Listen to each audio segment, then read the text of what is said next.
gates and doors were barred and all the windows fastened down. I spent the night in sleeplessness and rose at every sound. Half in hopeless sorrow and half in fear the day would find the soldiers breaking through to drag us all away. And just before the sunrise I heard something at the wall. The gate began to rattle and a voice began to call.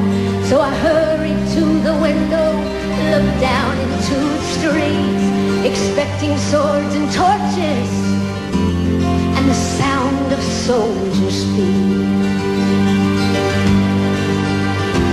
But there was no one there but Mary, so I went down to let her in. John stood there beside me as she told me where she'd been. She said they'd moved him in the night and none of us knows where. The stone's been rolled away and now his body isn't there. So we both ran toward the garden and John ran on ahead. We found the stone and empty tomb just the way that Mary said.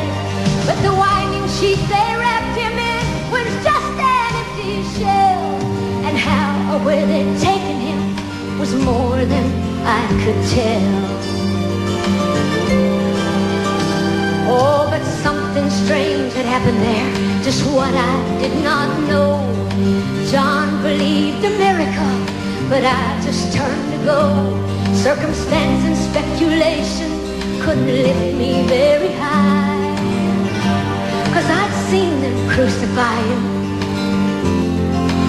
and I saw him die. Back inside the house again, the guilt and anguish came, and everything I'd promised him just added to my shame.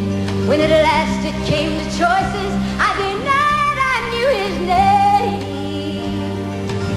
And even if he was alive, it wouldn't be the same. Then suddenly the air was filled with a strange and sweet perfume.